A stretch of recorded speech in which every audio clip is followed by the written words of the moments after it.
ഈ രണ്ട് പിണറായി സർക്കാരുകളുടെ കാലത്തായി മാലപ്പടക്കം പോലെയാണ് പ്രതിപക്ഷം വിവിധ വിഷയങ്ങളിൽ വിവിധ കോടതികളിൽ പോയി നിരന്തരം തിരിച്ചടികൾ നേരിട്ടത്. അതിൽ നിന്നും പാഠം പഠിക്കാതെ ഏറ്റവും അവസാനം PRD പരസ്യത്തിന്റെ പേരിലും പോയി തിരിച്ചടി നേരിട്ടു കോടതിയിൽ നിന്ന് ഇക്കഴിഞ്ഞ ദിവസം. ഈ സാഹചര്യത്തിൽ നടന്ന ഒരു ചാനൽ ചർച്ചയിൽ അതിനേക്കാൾ വലിയ തിരിച്ചടിയാണ് കോൺഗ്രസിന്റെ പ്രതിനിധിക്ക് കിട്ടിയത് സഖാവ് അരുൺ കുമാറിൽ നിന്ന്.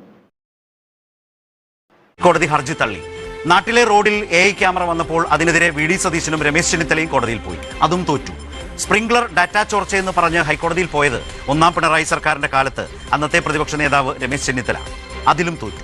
CMRL വിവാദത്തെ കോടതി കയറ്റിയത് മാത്യു കുഴൽനാടൻ.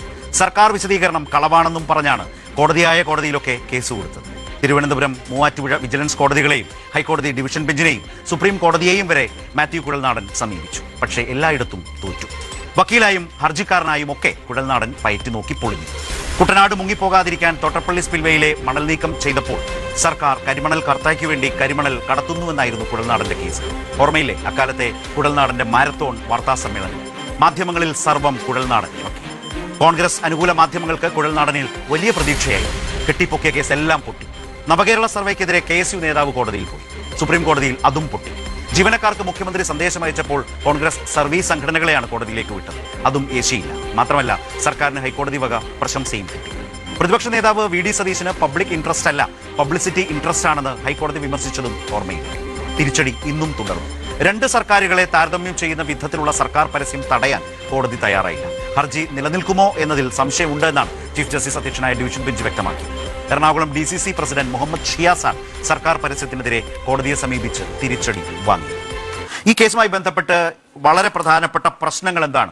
നിരവധി കേസുകളിൽ തിരിച്ചടി നേരിട്ടിട്ടുണ്ട്. ഇപ്പോൾ DCC പ്രസിഡന്റ് ഈ കേസുമായി പോയത് നിയമപരമായി നോക്കിയാൽ ഒരു രാഷ്ട്രീയമായ ഒരു നേട്ടം ഉദ്ദേശിച്ച് അടിയന്തരമായ കോടതിയുടെ ഇടപെടൽ ആഗ്രഹിച്ചല്ലേ പോയത്?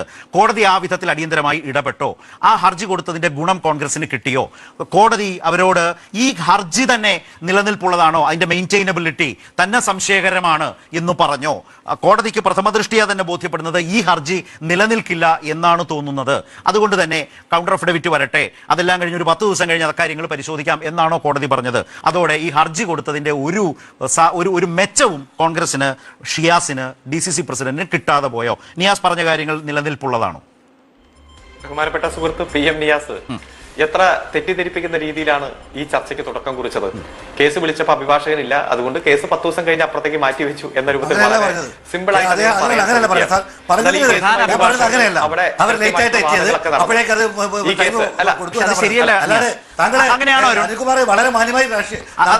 അരുൺ പറയണം. അതായത് അഭിഭാഷകൻ ഇല്ലാത്തതുകൊണ്ട് കേസ് മാറ്റുകയായിരുന്നു.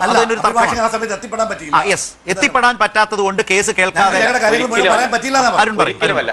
പിന്നെ പറഞ്ഞോളൂ. അവിടെ കൃത്യമായി ഈ ഹർജിക്കാരന്റെ അഭിഭാഷകൻ അദ്ദേഹത്തിന്റെ വാദം മുഴുവൻ അവതരിപ്പിക്കുകയും ആ സമയത്ത് കോടതി ചോദിച്ചു, ഇതിൽ പൊതു താല്പര്യം എന്താണ്, ഈ ഹർജി എങ്ങനെയാണ് നിലനിൽക്കുന്നത്? പബ്ലിക് ഇൻട്രസ്റ്റ് ലിറ്റിഗേഷൻ ആണല്ലോ, അതുകൊണ്ടാണല്ലോ ബഹുമാനപ്പെട്ട ചീഫ് ജസ്റ്റിസിന്റെ നേതൃത്വത്തിലുള്ള ഡിവിഷൻ ബെഞ്ചിന്റെ മുന്നിൽ ഈ കേസ് വരുന്നത്. ബഹുമാനപ്പെട്ട അഡ്വക്കേറ്റ് ജനറലാണ് കേരള ഗവൺമെന്റിന് വേണ്ടി ആ കേസിൽ ഹാജരായത്. അദ്ദേഹം കൃത്യമായി ജഡ്ജി ചോദിച്ചു, എന്താണ് ഇതിൽ പബ്ലിക് ഇൻട്രസ്റ്റ്, എങ്ങനെയാണ് ഈ ഹർജി നിലനിൽക്കുക എന്ന് ഹർജിക്കാരൻ അഭിഭാഷകനോട് ചോദിക്കുകയും അദ്ദേഹത്തിന് സാധിക്കുന്ന വാദങ്ങളെല്ലാം അവിടെ നിരത്തിയതാണ്. അപ്പോൾ ജഡ്ജി പറഞ്ഞു, ഈ writ petition public interest litigation ഞാൻ വായിച്ചതാണ്, അതുകൊണ്ട് ഒരു പ്രഥമ ദൃഷ്ട്യാ കേസ് ഉണ്ട് എന്ന് ഞങ്ങൾ മനസ്സിലാക്കുന്നില്ല. അതുകൊണ്ട് തന്നെ 10 ദിവസം കൊണ്ട് കേരള ഗവൺമെന്റിന് വേണ്ടി കൗണ്ടർ അഫിഡവിറ്റ് ഫയൽ ചെയ്യുക. അതിനുശേഷം ഒരു 7 ദിവസം എടുത്ത് നിങ്ങൾക്ക് എന്തെങ്കിലും അതിന് റിപ്ലൈ ഫയൽ ചെയ്യാനുണ്ടെങ്കിൽ അതും ഫയൽ ചെയ്യുക. അങ്ങനെ ഒരു 10-20 ദിവസം കഴിഞ്ഞ് ഈ കേസ് പോസ്റ്റ് ചെയ്യാം, ഏകദേശം ആഫ്റ്റർ വെക്കേഷനിലേക്ക് പോകും. ആ തരത്തിലേക്ക് ഈ കേസ് വാദം കേൾക്കാം എന്ന് പറഞ്ഞു. പക്ഷെ ആ സമയത്ത് ഇതിൽ ഇടക്കാല ഉത്തരവ് വേണം, കാരണം ഈ കേസിന്റെ ഒരു സ്വഭാവം അനുസരിച്ച് ഒരു ഇൻട്രീം ഓർഡർ വേണം, ഇനി പരസ്യങ്ങൾ പാടില്ല എന്ന രൂപത്തിൽ. ഇവിടെ ബഹുമാനപ്പെട്ട കോൺഗ്രസിന്റെ സുഹൃത്ത് അഭിഭാഷകൻ സൂചിപ്പിച്ചത് സുപ്രീം കോടതിയുടെ ഒരു വിധിന്യായമുണ്ട്. ആ വിധിന്യായത്തിന്റെ അടിസ്ഥാനത്തിൽ ഞങ്ങൾ കേസ് ഫയൽ ചെയ്തു. ആ വിധിന്യായം അങ്ങ് വായിച്ചിട്ടുണ്ടാവും. Common cause versus union of India 2015 7 SEC page number 1. അത് വായിച്ചാൽ ഗവൺമെന്റും കൃത്യമായി അപ്ലൈ ചെയ്യുന്നത് ആ ഡിസിഷൻ തന്നെയാണ്. ഇവിടെ ഒരു തരത്തിലും മറ്റൊരു ഗവൺമെന്റിനെ കളിയാക്കുന്ന, അല്ലെങ്കിൽ ഉമ്മൻചാണ്ടിയുടെ ഗവൺമെന്റ്, ഇന്ന മന്ത്രിമാരായിട്ടുള്ള ഗവൺമെന്റ്, കോൺഗ്രസിന്റെ ഗവൺമെന്റ് എന്നൊന്നും ആ പരസ്യത്തിന്റെ ഒരു പേജിലും ഒരു പാരഗ്രാഫിലും ഇല്ല. ആ 10 വർഷം മുമ്പുള്ള സാഹചര്യങ്ങളിൽ പല പത്രങ്ങളിൽ അച്ചടിച്ചു വന്ന വാർത്ത, ആ വാർത്തയുടെ ഹെഡിങ്ങും തീയതിയും വെച്ച് അതേ വാർത്ത പുനഃസൃഷ്ടിച്ചുകൊണ്ട് പ്രക്ഷേപണം ചെയ്തിരിക്കുന്നു. അതാണ് PRD പരസ്യത്തിന്റെ ഉള്ളടക്കം. അതിൽ കോൺഗ്രസിന്റെ ഭരണകാലമെന്നോ അല്ലെങ്കിൽ മറ്റേതെങ്കിലും മന്ത്രിമാരുടെ ഭരണകാലമെന്നോ ഇന്നയാൾ മുഖ്യമന്ത്രിയായിരിക്കുന്ന ഭരണകാലമെന്നോ ഒന്നുമില്ല. അതുകൊണ്ട് തന്നെ ഒരു ഗവൺമെന്റിന്റെ ഗുഡ് ഗവേണൻസിനെ കുറിച്ച് സൂചിപ്പിക്കുമ്പോൾ പഴയ കാലങ്ങൾ സൂചിപ്പിക്കുന്നതിൽ ഒരു തെറ്റുമില്ല. മറ്റേതെങ്കിലും ഗവൺമെന്റിനെ അപകീർത്തിപ്പെടുത്തുക എന്ന ലക്ഷ്യത്തോടെ എല്ലാ പരസ്യം. കാരണം 10 കൊല്ലം കൊണ്ട് ഈ നാട്ടിൽ വന്നിരിക്കുന്ന മാറ്റം ജനങ്ങൾക്ക് മനസ്സിലാക്കാൻ പാകത്തിന് 1-ാം പേജിലും 3-ാം പേജിലുമായിട്ട് ആ വാർത്ത ഇടം പിടിക്കുകയാണ്. കാരണം ദി ഹിന്ദു, നാഷണൽ ഡെയിലി അടക്കം പ്രക്ഷേപണം ചെയ്ത വാർത്തയാണല്ലോ, അത് പബ്ലിഷ് ചെയ്ത വാർത്തയാണ്. അതുകൊണ്ട് തന്നെ ഇതിൽ പ്രഥമ ദൃഷ്ട്യാ കേസില്ല എന്നും ഇത് നിലനിൽക്കുന്ന കേസല്ല എന്നും ഇതിൽ ഒരു പബ്ലിക് ഇൻട്രസ്റ്റ് ഇല്ല, പ്രൈവറ്റ് ഇൻട്രസ്റ്റ് ഉള്ളത് കൊണ്ടാണല്ലോ കോൺഗ്രസ് ഈ ഹർജിയുമായിട്ട് വന്നത്. ഇല്ല എന്നും കോടതിയുടെ ഡിവിഷൻ ബെഞ്ച് കണ്ടെത്തിയിട്ടാണ് ഇടക്കാല ഉത്തരവ് പോലും ഇത്തരം ഹർജികളിൽ കൊടുക്കാൻ തയ്യാറാകാത്തത്. ഇപ്പൊ എന്താ കോൺഗ്രസിന്റെ ലക്ഷ്യം? തെരഞ്ഞെടുപ്പ് പ്രഖ്യാപിക്കുന്നതിന് മുമ്പുള്ള കുറച്ച് ദിവസങ്ങളേ ഉള്ളൂ. ആ ദിവസത്തിനുള്ളിൽ ഒരു തരത്തിലും 10 വർഷം മുമ്പുള്ള കാര്യങ്ങൾ ഈ കേരളത്തിലെ ജനങ്ങളെ ഓർമ്മിപ്പിക്കരുത്. അതിനുവേണ്ടി PRD ഇനി നടത്താൻ പോകുന്ന പരസ്യങ്ങളിലൊന്നും ഗവൺമെന്റിന്റെ ഗുഡ് ഗവേണൻസ് പറഞ്ഞോട്ടെ, നല്ല കാര്യങ്ങൾ പറഞ്ഞോട്ടെ, പക്ഷെ 10 വർഷം മുമ്പ് അത് ഓർമ്മിപ്പിച്ചാൽ ഞങ്ങൾക്ക് ഇഷ്ടപ്പെടില്ല എന്ന രൂപത്തിൽ തന്നെയാണ്. അതിൽ ഇടക്കാല ഉത്തരവ് തരാത്ത സാഹചര്യത്തിൽ ഈ കേസ് തന്നെ ഇൻഫ്രച്ചസ് ആയി പോകും. കാരണം 17 ദിവസം കഴിഞ്ഞ് ഈ കേസ് വരുമ്പോഴേക്കും ഇലക്ഷൻ നോട്ടിഫിക്കേഷൻ ആവും. ഒരു തരത്തിലും പരസ്യങ്ങൾ പ്രക്ഷേപണം ചെയ്യാൻ പറ്റാത്ത സാഹചര്യമാകും. അതുകൊണ്ട് എന്താണോ കോൺഗ്രസ് ഉദ്ദേശിച്ചത് അത് സാധിക്കാത്ത ഒരു സാഹചര്യമാണ് ഉള്ളത്. ഇപ്പൊ ഈ കഴിഞ്ഞ ഒരാഴ്ചക്കുള്ളിൽ 1-2 ആഴ്ചക്കുള്ളിൽ 3 പ്രധാനപ്പെട്ട വിധിന്യായം, അത് ബഹുമാനപ്പെട്ട ഹൈക്കോടതിയിൽ നിന്നും സുപ്രീം കോടതിയിൽ നിന്നും കനത്ത തിരിച്ചടി കിട്ടുന്ന സാഹചര്യം ഉണ്ടായി. ഡേറ്റ മോഷണം എന്ന് പറഞ്ഞു പോയിട്ട് ഗുഡ് ഗവേണൻസ് ആണ്, മികച്ച ഭരണമാണ് കേരളത്തിന്റെ എന്ന ഒരു പ്രധാനപ്പെട്ട സർട്ടിഫിക്കറ്റ് മേടിച്ചു തന്ന ശ്രീ രമേശ് ചെന്നിത്തല. അതോടൊപ്പം തന്നെ സുപ്രീം കോടതിയിൽ നവകേരള സർവേ നടത്തി ഓരോ വീട് വീടാന്തരം കയറി ഇറങ്ങി ഈ ഗവൺമെന്റിന്റെ പ്രവർത്തനങ്ങൾ എങ്ങനെയുണ്ട്, കൊള്ളാമോ, നവകേരളം, ഭാവി കേരളത്തെ കുറിച്ച് നിങ്ങൾക്ക് എന്താണ് അഭിപ്രായം പറയാനുള്ളത്, അതുപോലെ ഈ ഗവൺമെന്റിന്റെ പ്രവർത്തനങ്ങളിൽ എന്തെങ്കിലും മാറ്റം വേണോ എന്ന് ചോദിച്ചാൽ അത് വലിയ അപരാധമായിട്ട് സുപ്രീം കോടതി പോയപ്പോഴും സുപ്രീം കോടതിയുടെ ചീഫ് ജസ്റ്റിസ് പറഞ്ഞു, ഇച്ഛാശക്തിയുള്ള ഒരു ഗവൺമെന്റ് നടപ്പാക്കുന്ന പദ്ധതികളെ കുറിച്ച് വീണ്ടും ചോദിക്കാനും മനസ്സിലാക്കുവാനും ഭാവി പരിപാടികൾ പ്ലാൻ ചെയ്യാനും അത് ഗുഡ് ഗവേണൻസിന്റെ ഭാഗം തന്നെയാണ്. അത്തരത്തിലൊരു ഗവൺമെന്റ് പ്രവർത്തിച്ചാൽ അതിൽ ഇടപെടാൻ ഞങ്ങൾ തയ്യാറല്ല എന്ന് പറഞ്ഞ് ഹൈക്കോടതി ഓർഡറിന് സ്റ്റേ കൊടുക്കുന്ന ഒരു സാഹചര്യവും നമ്മൾ കണ്ടു.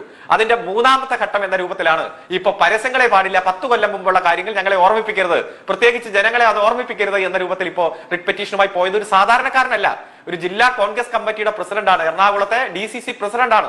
അതുപോലെ തന്നെ കോൺഗ്രസിന്റെ മറ്റൊരു സമുന്നതനായിട്ടുള്ള നേതാവാണ്, ജില്ലാ നേതാവാണ്. ഇവർ രണ്ടുപേരും പോയിട്ട് കനത്ത തിരിച്ചടി കിട്ടിയ ഒരു സാഹചര്യത്തിലും ഞങ്ങളുടെ അഭിഭാഷകന് പ്രധാനപ്പെട്ട പോയിന്റുകളൊന്നും റേസ് ചെയ്യാൻ കഴിഞ്ഞില്ല, അതുകൊണ്ട് ഇങ്ങനെ എന്നൊക്കെ പറയുമ്പോൾ കൃത്യമായി അവിടെ എല്ലാ വാദങ്ങളും നടന്നിരുന്നു. ചീഫ് ജസ്റ്റിസ് അടങ്ങുന്ന ബെഞ്ച് ഒരു കേസ് പരിഗണിക്കുമ്പോൾ ഈ റിട്ട് പെറ്റീഷൻ നന്നായി വായിച്ചിട്ടും അതുമായി ബന്ധപ്പെട്ടുള്ള നിയമവും നോക്കിയിട്ടാണ് വരുന്നത്.